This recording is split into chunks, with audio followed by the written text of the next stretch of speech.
Welcome back to the ABL Review Special Playoff Edition. Just a heads up, just a public service announcement. Going forward, I'm only going to be doing pre-draft, post-draft, and playoffs. It's just too much to keep up on week to week, too many weekly games.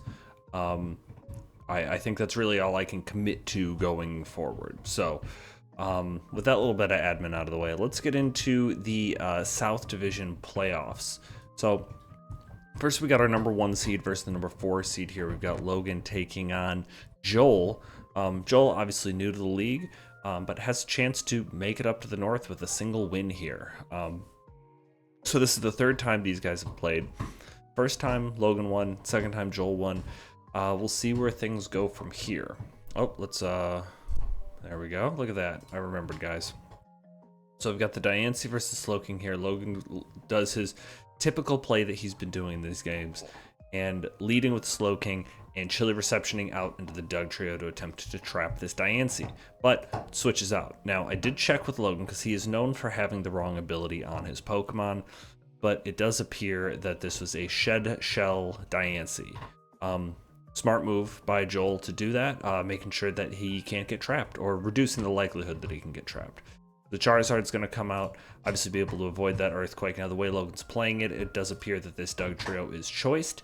If he had been, I don't know, some other thing, like if he had been like, I don't know, Expert Belt or Soft Sand or something, he could follow that up with a Rock Slide and be able to kill his Charizard. Didn't end up happening. Charizard goes for the Flamethrower here, as Slowking's going to be able to come in and take that. Slowking's going to throw off a Future Sight here. Now, I guess two things to discuss here. One, obviously, like this, like if he hadn't gone for the Future Sight there, which I don't really hate the play of doing that because he doesn't have any Dark types here. Anything's going to take a decent amount of damage from the Future Sight. But if he had hard Chilly Receptioned here, he could have gotten in Doug Trio and trapped this Torkoal very early. And then following up after that, we've got him going for Chilly Reception here, actually outspeeding the Torkoal. So I don't know if Logan was like absolute min speed. Hopefully he was, because that would be the right play. But Torkoal can actually outslow it, so he's actually able to stay a little bit faster. Really smart play by Joel. I've been impressed with what I like. Sometimes new people come to the league, you don't really know what to expect from him, but he does a really good job of kind of adapting in these games. So get Gastrodon coming out. So that is clearly he was worried that there was going to be an incoming fire move. Didn't want to risk a burn on Doug Trio. But if he had gone Doug Trio there, would have been absolutely huge for him to trap the Torkoal. Sees a Solar Beam come up, and then goes into the Corviknight. I think this probably would have been a decent opportunity to go into Baxcalibur and try to set up. Because he'll resist the Solar Beam. If he follows up with a fire move, then you actually have the opportunity to get an attack boost. It's going to force out the Baxcalibur. So he could have Dragon Danced or done something and been able to, I think, be in a pretty good position. That's probably the play I would like to see. Bringing in the Corviknight to soak up the Solar Beam, not really a big problem with that. Also, you get a lot of good damage on the Torkoal. U-turn, bringing the Slowking here as he goes for the Sunny Day. Now he's going to hard switch again into the Corviknight, I guess, to watch out for the Solar Beam is the play there, but we get the Sunny Day, which again, just showing off that this is a smart play by Joel. He's clicking Sunny Day there, predicting him to be slower than the Slowking as the Slowking goes for the Chilly Reception, and then the Sunny Day would still go up. If Logan had Chilly Reception there, then that play would have worked, but I think he could have actually gone into Doug Trio there then too, knowing that the biggest threat was a Solar Beam, which wouldn't go off in time and Doug Trio would be able to live. I don't know if that made sense. It made sense to me. I think, but the point is Logan should have been more aggressive about getting Doug Trio in versus this Torkoal.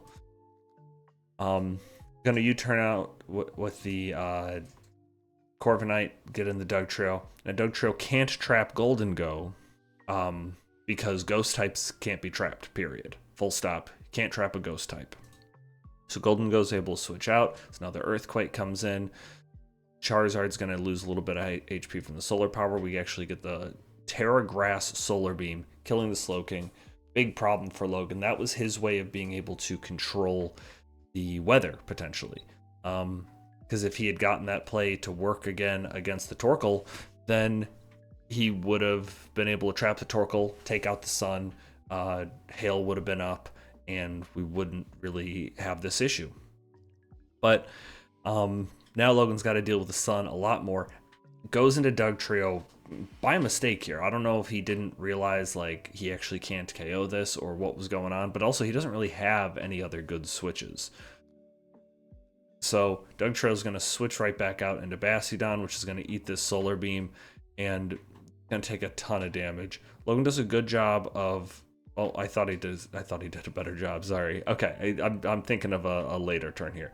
He does a good job of baiting the Solar Beams, trying to stall out the sun here. So he gets the Solar Beam to go off there. And now he's going to have the Gastrodon come in on the presumed fire move, but he actually catches the Golden Go, fires off on Earth Power, kills the Torkoal.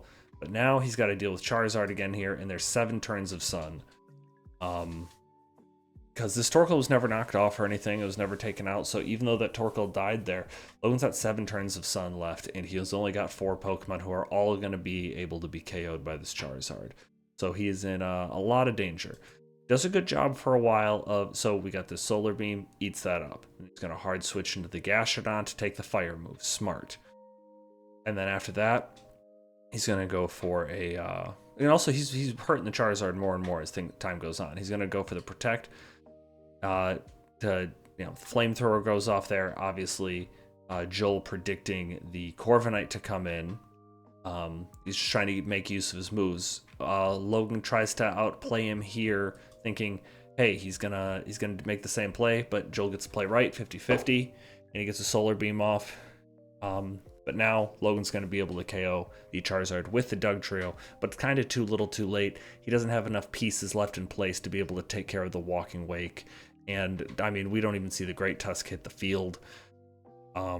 Yeah, it's over for him. Not a lot that could be dealt with there. So a little unfortunate. Logan had a really good season, ended up as the 1 seed, but is going to miss the finals, which means he's not going to the North, but that does mean Joel is going to make it to the North in his first season. So good for him, happy for him. We can move on to our next semifinals game in the South, where we've got Mike taking on another Mike in Mike Papcoon. Yeah, so so many mics. We got so many mics, and we're definitely going to have another mic going to the North. We're going to have 2 mics in the North. Okay, so we got the lead of Rotom Heat versus the Colossal. Stealth Rocks go up. Smart Terra into Grass here to be able to get the Terra Blast off. So I think Mike was saying after the battle that this is max special attack, expert belt, Terra Grass to KO the Alamalola. Really good play, really good prep. Totally caught Papcoon off guard. Really sets him back early. Plus, he got the rocks up on that turn too, or on the first turn. So,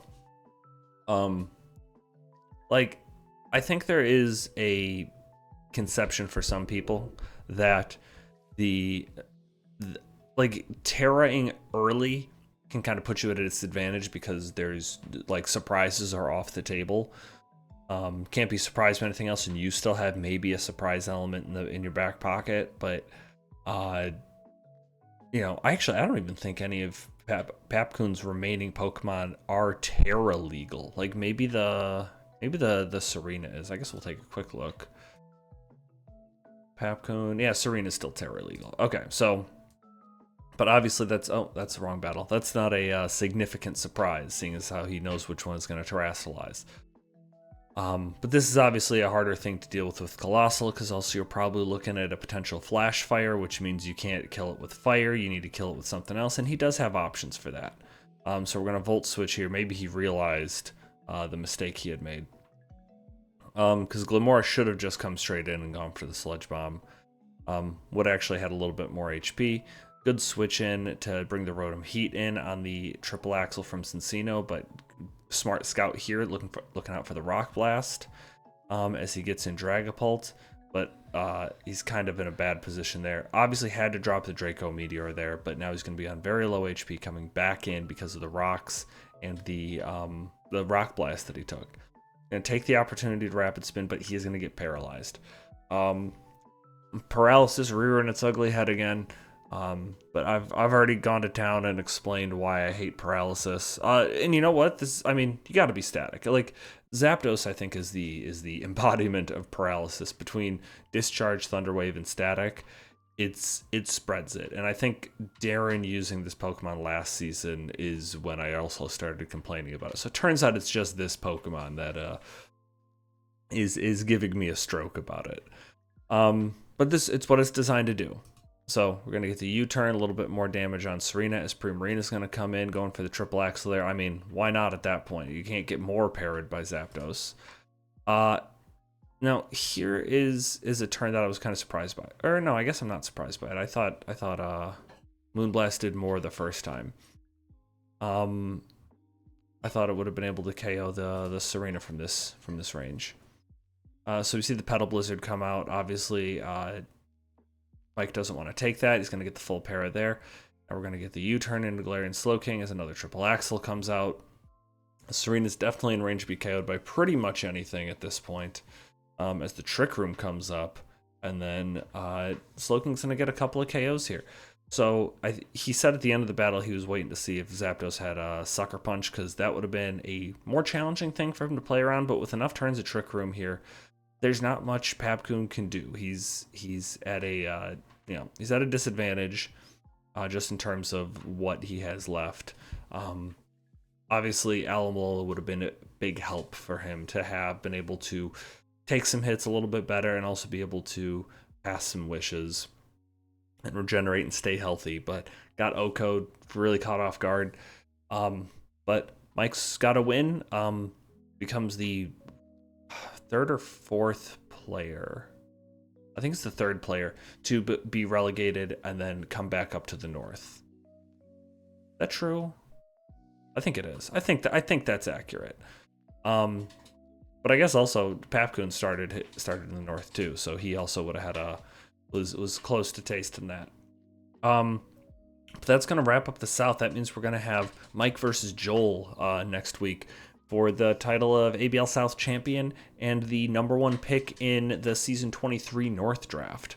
So stay tuned for that, because now we are wrapped up with the South. Let's talk about the North. Here you can see, this is what happened. These are the results. Sorry, I spoiled it for anybody who somehow didn't watch. But let's get into these games, because we got a really long game and a really short game. Not a really short game. It's honestly pretty, compared to the other one though. Anyways, we'll just hop into it. We got Melodic leading off against Goodra. Our Believe is going to come out on the flip turn. Seed Silver is going to go up. Cyclizar, the stuff you expect to have happen. Cyclizar is not messing around. He's going to take whatever he can off of this Arboliva. Obviously doesn't want there to be any sort of like citrus berry or anything, but I guess you wouldn't think that, since it's not Harvest because it's Seed Sower. But why not go for a knockoff? Cyclizar is relatively safe in that situation. Switches in his Golden Go on the Terror Blast. I don't really love this play from Kyle here to Terrasilize. It doesn't really gain him anything other than, like, I guess a resistance to a Flash Cannon / Make It Rain. But it also gives him, like, he also had an immunity to Shadow Ball before. I think the better play would have just, I don't know what his Goodra set is. We don't really see much out of the Goodra in this game. But Goodra kind of shuts down Goldengo most of the time. If this had been, I don't know if he had it available to him. Let's take a real quick look at the draft board. Arboliva couldn't have gone ground. If it could go ground, that probably would have been, it obviously would have done more damage. But not really able to take on this Golden Go. So I don't really love that whole play. Takes a lot of damage from the Shadow Ball. Still not even able to get the KO on the Golden Go. And the Sap Sipper is just allowing it to get more and more HP back. Zach does what he has to do to get rid of this Arboliva. Terrasilize Pokemon out of there. Pokemon that maybe could have slowed down his Serena is off the field. So big help what Golden Go's done there. Lycanroc's going to come out and go for a crunch. And unfortunately for him, gets a defense drop, which activates the competitive ability on Melodic, gives it a special attack boost. Now again, I think probably should have just gone hard into Gudra, especially if it had like something like Power Whip or something. Not super threatened by Melodic in most senses. Like Ice Beam's gonna do a chunk of damage, but Kyle kind of goes for a risk here. I didn't calc that, but that does not seem like unless this was like a super high roll on Crunch, so he thought it was less defensive, and then he got a lower roll on the close combat. This doesn't seem like going for the close combat here seems like a unnecessarily risky play. Because gets the KO there. But then I think I'm pretty surprised that we get the Inteleon coming out here to try to pick up the KO, because I think you should be able to tell from the damage whether or not you're going to KO, because this Dark Pulse 7% is not really that close. I don't think that's a roll. Again, I'm not gonna calc this one, but I think going into Great Tusk probably would have been a better chance at getting a KO. I think that's probably what he should have gone for. Now we got this recovered Melodic. Like, Kyle's getting lucky with these crits. I think he gets a second crit after this. Oh, but you know what? I think he scope lens. I'm pretty sure he mentioned a scope lens set to me earlier in the season, and we get more evidence of that here in a minute. So he gets a crit flinch. Just that's the way he's trying to take this out. Also, looking at how much that's a regular Dark Pulse, that's a crit Dark Pulse. It's definitely sniper crits. Sniper crits do like 2.25% damage instead of 1.5. So significant increase there. Yeah, this is probably scope lens. So he's just gonna keep going for those, trying to get those crits. Screamtail's gonna come in on the knockoff. Cycles are going Fairy. I think this is probably Assault Vest to deal with what's it called? Gudra. We're gonna see the screens come up on the Screamtail as it gets poisoned from the Mortal Spin. I think that's a good call. Good Rapid Spin there from Great Tusk. Actually able to keep away the Toxic Spikes. But I got some criticism here in a second. So Kyle's Hazard Setter is gone, and there's this Toxic Spike on the field. I think that his best way of I think he should spin here. I know that he ends up going for this Ice Spinner. He gets a crit and it does decent damage, but like realistically, he got a crit and it did 62%. So realistically, he was only looking at 40% damage on this Serena. I don't know if he had a good way to come back from it, but I don't think you can come back from this fight with a Toxic Spike on the field. So I think that was a mistake. I really think he should have spun away that Toxic Spike. The Ice Beam come out, doesn't get, like, he needs a freeze at this point. Terra Blast is going to do a decent amount of damage. Snipe Shot doesn't get a crit, which really does suck for Kyle, because he's got a 50% chance to crit with Snipe Shot, assuming he is in fact running the Scope Lens, which I think he is. Definitely would have KO'd the Cyclozar. Based on the fact that this Snipe Shot did 35, it would have done over 70 damage, would have KO'd the Cyclozar. It would have been a threat to pretty much, actually, there's a chance he could have, like, he needs help with crits and stuff, but he could probably get through the rest of this team, or at least most of the team, with Inteleon. It poses quite a threat to what's left here if he had gotten that crit Snipe Shot. But at this point, not much that he can do. This Screamtail obviously isn't going to be able to do anything to this Golden Go. You see it doing 7% damage there on the Dazzling Gleam.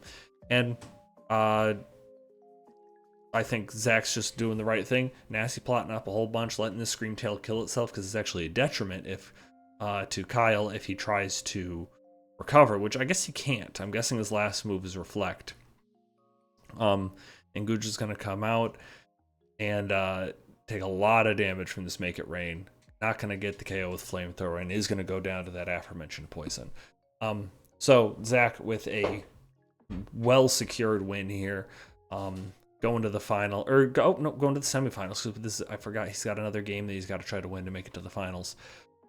But after kind of a rocky season, he's going to come away with this first win here, make it to the semifinals. So there's that, and well done. And I think now it's time to talk about our marquee match of the week. Marquee match of the week. Now we have a theme.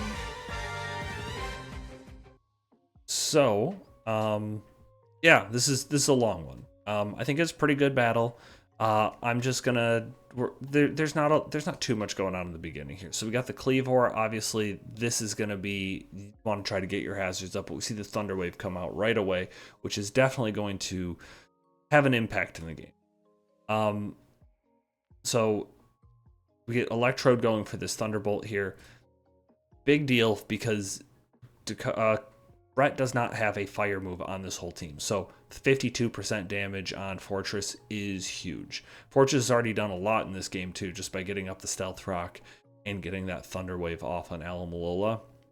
Ends up being pretty important, as you'll see going forward. Florge is going to come in, take another Thunderbolt. Just a little bit of damage, and that is also going to give Brett an idea of what kind of Florges he's dealing with.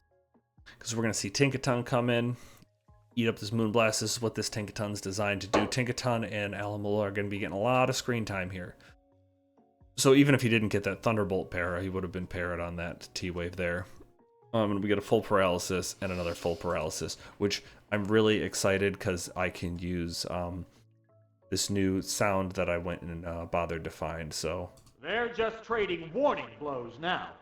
Yeah, as they say here in the chat in a second, an absolutely thrilling turn 8 with their both just fully paralyzed. Oh, I also went and got this one specifically for this game. It's paralyzed on the spot. I'm not going to play that every time something gets fully paralyzed, because it happens a lot in this game. Anyways, I should be allowing stuff to happen here.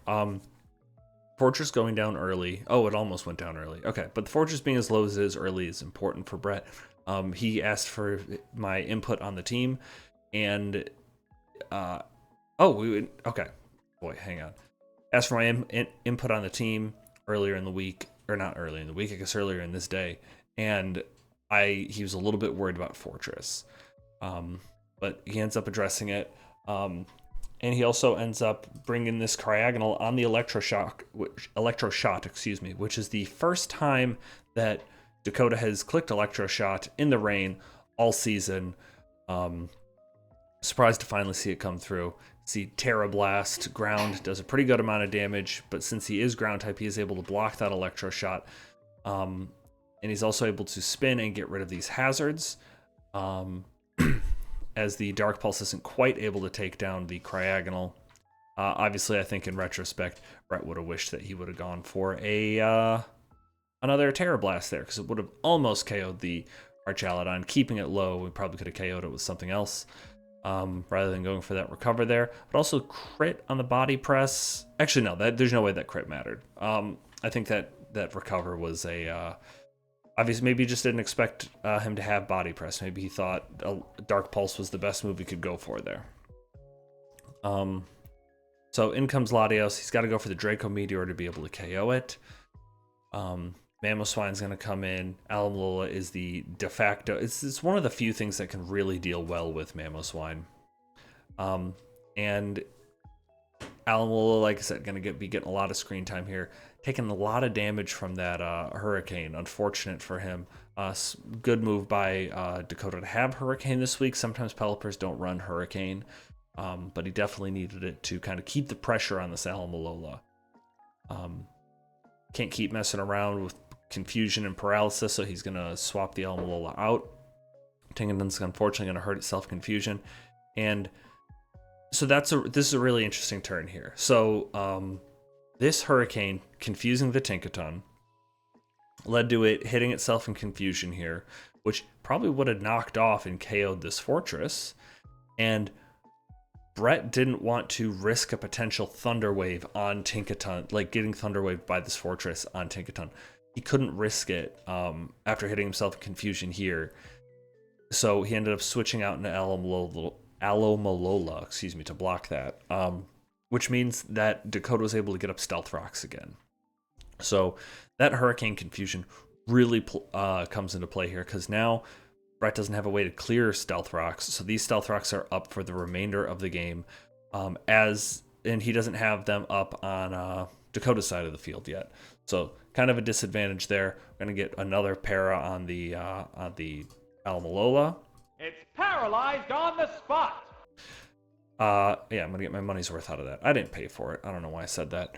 But this game now, at this point, is okay. I need to keep Tinkaton healthy because it's the only thing on the field that is going to be able to KO the Florges, but also can't burn through too many Gigaton hammers because we need it to KO the Florges, and it probably has Protect. So you need to be kind of stingy with them and really pick your spots, which is going to come into play later. And so Moonblast comes out, just kind of slowly weakening this Tinkaton. Brett does a good job throughout this battle of continuing to pass wishes to it, and keeping the Pelipper healthy. So let's talk about win conditions at this point. So Brett is in a better spot because he just needs to KO the Florges. Also, after this Giga Drain comes out, it becomes clear that he can't deal with the Florges. Mamoswine's going to come out. It's going to get a little bit of damage on it from this Fake Out, which again, I don't like Fake Out. I talked about it in a previous podcast, but we don't really need to dwell on it more here. I think in retrospect, Brett probably would have been happier had he had a different move on Tinkaton. Fake Out, I think comes into play a little bit, but I think, there's any number of moves Tinkaton could have had that I think would have been more beneficial in this turn. And also another thing that this paralysis comes into play, Brett's trying to pass these wishes. I think there's probably a lot of times he would have flip turned out to do that, but he doesn't want to risk getting full parried. So he ends up having to just hard switch, which can be a little bit more dangerous sometimes, but he still gets the job done. Got another wish coming up now. This Pelipper is fully paralyzed. So this Pelipper hasn't even used Roost yet. But it's going to be an important thing for there is a point in this game where Pelipper roosting, it comes down to a PP battle at a point. There is going to be, that's definitely something to play. So let's talk about this turn. We got the Volt Switch to get the Cleavor in here. And we're going to see, it's going to go for Stone Axe. Good amount of damage on the Florges. Now this Stone Axe damage is also pretty important because we're looking at it, and actually let me see. Okay, I didn't calc that. I did a calc earlier. I'm gonna pull up a calc on the side here. So based on what I was able to find in my preliminary check there, this looks to be a Adamant Cleavor. Okay, I'm gonna put that in over here. We're gonna just say Choice Scarf because I don't think it matters. We're gonna say Adamant Cleavor to Florges. The only way that we're getting in the range, the appropriate range for it to do 63% to Florges is if this is not defensive invested Florges.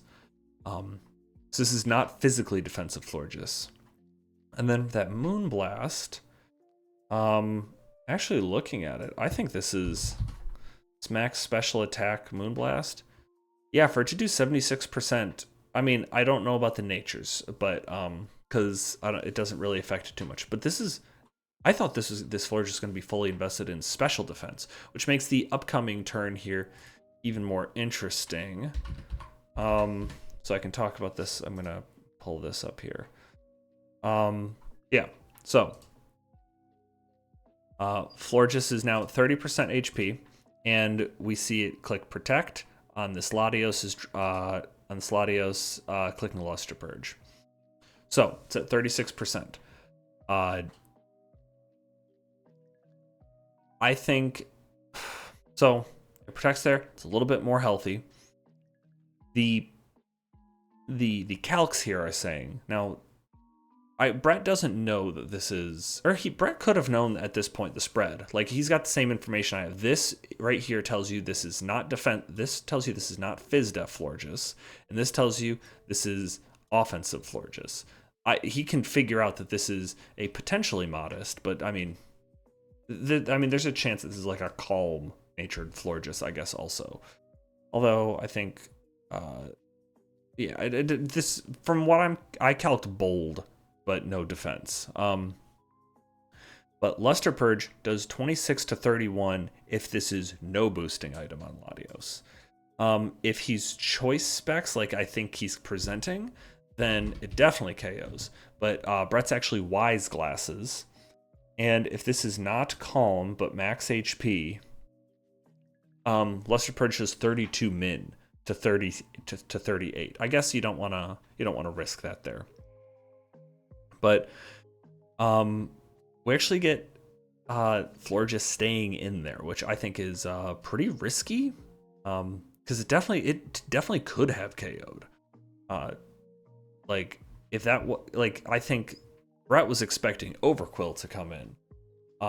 Because I think that makes a lot of sense. But that's not what happened. I think that was a really risky play by Dakota, and it paid off. But he's gonna get the flip turn into the Tinkaton because it's the thing that is built to take on this Florges.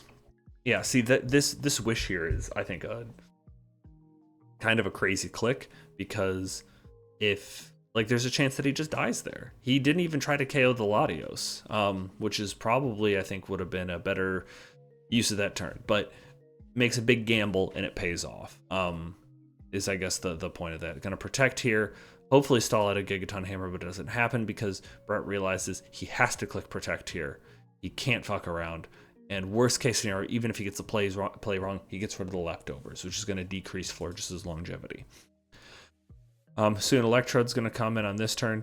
Big turn to get that in. Really important that he gets it in on the Pelipper here, because he's going to be able to put some pressure on it. Mamoswine's going to come in, blocking that Thunderbolt. I actually feel like here I gotta do a speed calc here, because I'm curious. Because I know that Dakota runs an awful lot of Choice Scarf Mamoswine.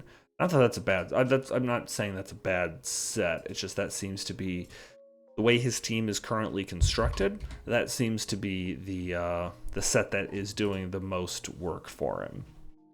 So Choice Scarf Mamoswine hits 426. Okay, so there's no universe in which even a timid max speed. Oh yeah, I mean, if this is timid max speed Hisuian Electrode, it actually would outspeed the Mamoswine. And be able to KO it, but Brett didn't want to risk a potential Ice Shard, which comes out right there. And Alamol is designed to deal with this. Obviously, I think, yeah. So we get a flip turn go off there. That's honestly really big and important, because now we get the Tinkaton in, and we get a protect coming out on the Thunder Wave there, and I think now we're gonna get a Gigaton Hammer come out, do a little bit of damage to the Pelipper. But more damage is done, obviously, by the Stealth Rocks. And now we see the Roost come up here. And Tinkaton's just going to stay in here and try to stall out some more rain turns. Since the Damp Rock is gone, there's not as many left. Less of a danger. So I guess the moral here that I'm trying to focus on is this is a thing where this battle can go on for a long time if nobody makes a big move. Dakota's end game right now is stall out the Gigaton Hammers. You got to bait those Gigaton Hammers. Once those 6 Gigaton Hammers are gone, then he's honestly in such a strong position. The other thing he can try to do is try to get Overquill in. Like, if Alamola gets low enough and Overquill can get in, it could probably, especially if it gets a Swords Dance up, it could actually probably get through the remainder of his team. Or it can take a big chunk out at least, right? So you need to get Alamalola down into Overquill range. I'm not sure what that is. You need to do that, or you need to stall at Gigaton Hammers. You need to try to yank those out of there like teeth. You have a lot more protects than he has Gigaton Hammers. I think going into Pelipper is a really safe play. I like that, but it is going to obviously call out those Roosts, and that is a resource that Dakota has to kind of parse out, because Pelipper is the safest switch into Tinkaton if he's trying to stall out those Gigaton Hammers. So we get that first. So we get that crunch, gets a flinch. Now he's just trying to para-flinch this down here, and gets unfortunately burned on the first turn. And I think Dakota loses a lot of his steam here. He's like, now with Overquill down, not a lot of options for me going forward. I don't think he's even Swords Dance. Not that he should have been, but that would have been a potential win con for him. Florges is going to come in. gets a good turn coming on the para here. I'm just going to fire off a Giga Drain.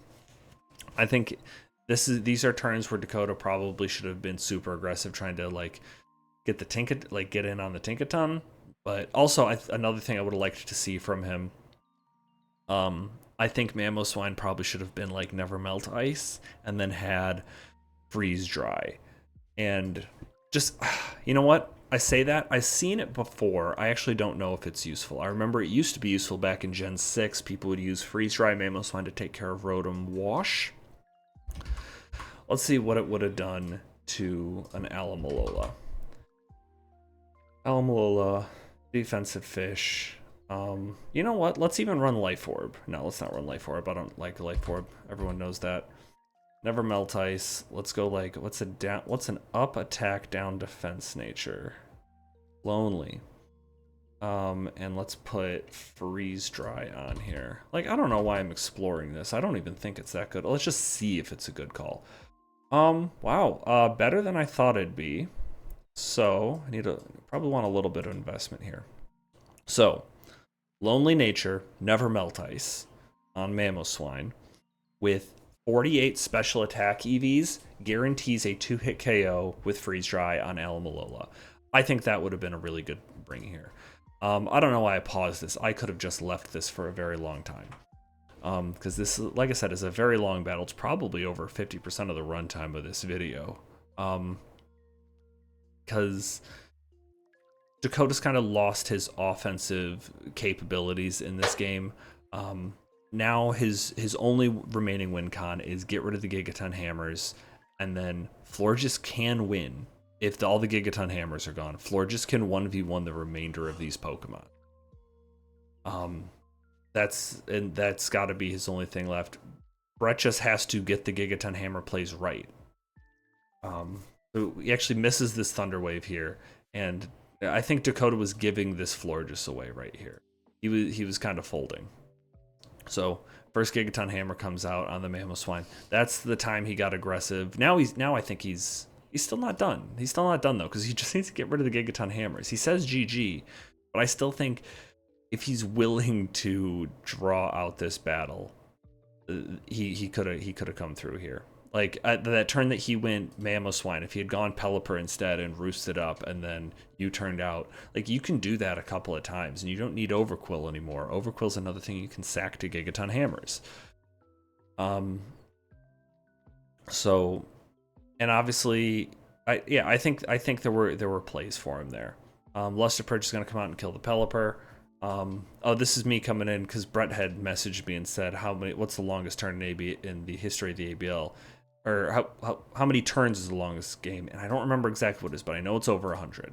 I don't know why it turned green, but that's why that's there. And then this is the turn where Dakota definitely folds here, and he's just gonna let this floor just go down, or gonna do the fake out. I think Brett was trying to kind of bait out the protect there. Yeah, and we get the Gigaton Hammer come out there. Overquill's gonna go ground type, still and not gonna be fast enough to KO. Clear Amulet. Does Brett have an Intimidator on his team? Oh, for Landorus T. Yeah, I guess that makes sense. Yeah, but Brett gets the win, beats Dakota. Dakota, you know, unfortunate end to a really impressive season for him. Coming off a less than stellar, like a pretty good season in the South, but a less than stellar season before that. He's really, like, his return to the North has been quite impressive. So that sets up Drew versus Brett and Mike versus Zach for next week. Wow, that ended up being a very long podcast. So I just want to thank everyone for listening. I'll see you next week. Goodbye.